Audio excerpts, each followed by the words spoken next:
Is it still worth flying business class with Asiana Airlines on the A380? That's the question I'll be answering in this video. The Airbus A380 is a modern marvel and an absolute beauty in the sky. Even though Airbus has stopped producing this magnificent aircraft, we're lucky to have some airlines still fly it. One of those airlines is Asiana. In this video, I'll share my experience flying on Asiana A380 from Seoul, Korea to Los Angeles. Trust me, you don't want to miss this.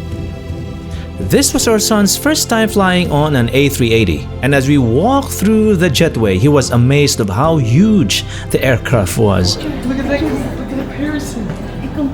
The A380 has 2 decks. The Asiana Airlines offers 66 business class seats on the upper level. As soon as we stepped into the business class cabin, I noticed the seats were of better quality compared to those on the Boeing 777-200ER.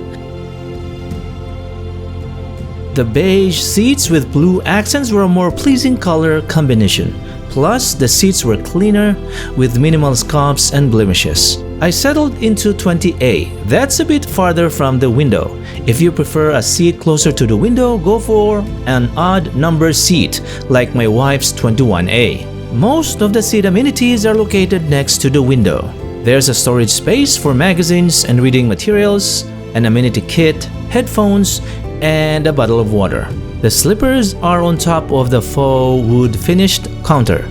The seat control and entertainment remote are located just below the counter. In front of me, there's a fairly large in-flight entertainment screen.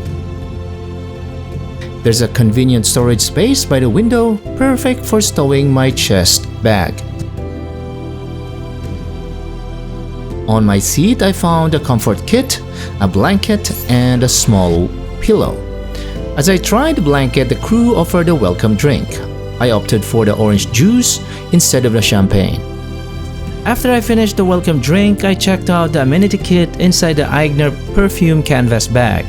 It contains the bare essentials: a dental kit, socks, an eye mask, and a comb in a stylish sleeve. I also check out the menu to see what's in store for us. Typically, Asiana Airlines only has an option for the main course.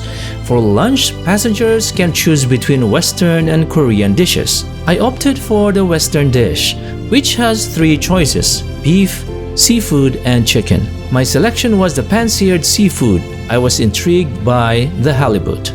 Looking back, I wish I had gone for the Korean option.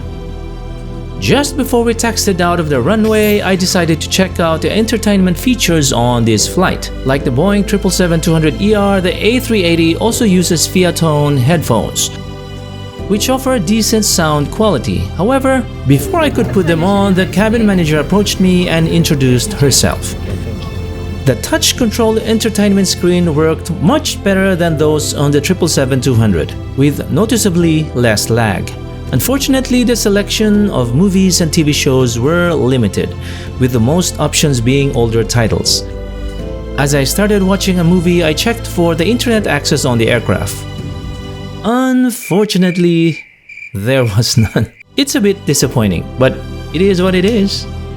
Let's watch for a few seconds as the plane departed Incheon.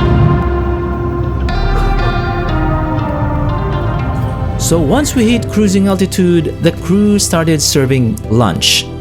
First up was coffee, followed by a dinner roll and a canapé, a smoked salmon cream cheese roll. The cream cheese roll was rich, creamy, salty, and smoky, but it was disappointing that they only served 1 piece. I have to give a shout out to the dinner roll. Unlike French or Western bread, Asian bread is usually soft, sweeter, and a little salty. This one was perfect. So they next served the crab salad with mustard aioli. I have to say, Asiana Airlines nails it when it comes to food presentation. They make it even a simple salad look so inviting. The veggies were chosen perfectly to make the salad colorful and appetizing. I might have gone a bit overboard with the vinaigrette though, as my salad ended up swimming in it. Still, it was super refreshing with a nice crunch a creamy texture, blending sweet, briny, and umami flavors. I could seriously eat this salad every day. Then came the cauliflower cream soup. It looked creamy and had a sweet and nutty taste. By the way, if you are still watching at this time, I really appreciate if you can give this video a like. Thank you very much. And if you are not a subscriber to this channel yet, hit the subscribe button. It's free and it will help my channel grow. Finally, the main dish arrived, pan-seared seafood with romesco sauce. I looked up romesco sauce and found out it originated in Catalonia, Spain. It's made from tomatoes, peppers, garlic, olive oil, some nuts, and breadcrumbs. That's the red sauce you see on top of the fish. The presentation was stunning, colorful, and irresistible. The halibut was placed in the center with veggies on the side, topped with romesco sauce and asparagus. The roasted potatoes were cooked perfectly and had a sweet flavor. The mushrooms with the sauce had a pleasant, smoky taste. And the halibut, oh my! It was perfectly cooked. My fork slid through it effortlessly. It was sweet, tangy, smoky, and a bit spicy from the sauce. The fish was so delicious, as evidenced by my almost empty plate.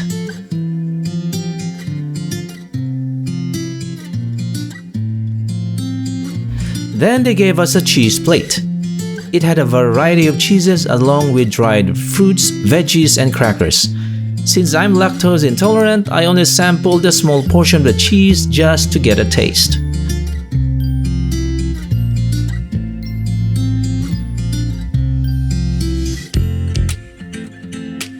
And what's a lunch without a dessert, right? Just look at this beautiful and enticing black sesame mousse cake. Asiana really knows how to present their food. There's melted chocolate at the bottom and it even has edible gold on top. Edible gold. The mousse was absolutely delicious. Nutty, sweet, but not too sweet, and slightly bitter.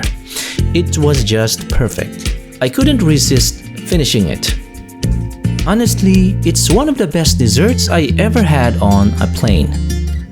About 2 hours before landing, the crew started serving breakfast. They offered a selection of pastries and I went with the croissant. They also served an assortment of fresh fruits and yogurt.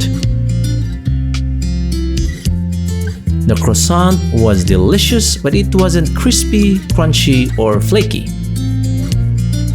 The yogurt, on the other hand, tastes perfect.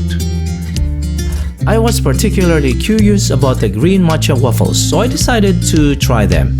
They came with 3 slices of green matcha waffles, pineapples on the side, green matcha paste, and a sweet sauce. Intrigued by the matcha paste, I gave it a taste. It had a grassy and bitter flavor, which I didn't enjoy as much as I do in matcha milk tea, loaded with sugar, of course. To get the full experience, I spread the matcha paste on my waffles and took a bite. The waffles was tougher to chew and slice than I expected. This was surprising because until this dish, I had the best dining experience. The matcha added a bitter taste to the waffles, and without the paste, they tasted better but were still hard to chew. I finished the waffles though, but I didn't really enjoy them that much. At least the coffee was good. I hope you enjoyed watching my experience with Asiana Airlines on board an A380 aircraft. Despite some shortcomings, Asiana A380 aircraft is still worth flying in business class, much better than their sister aircraft, the Boeing 777-200. If you want to watch my experience with Asiana Airlines in its Boeing 777 aircraft, click on the thumbnail. I hope this modern marvel will continue flying in the foreseeable future. Until next time, fellow travelers, bye for now.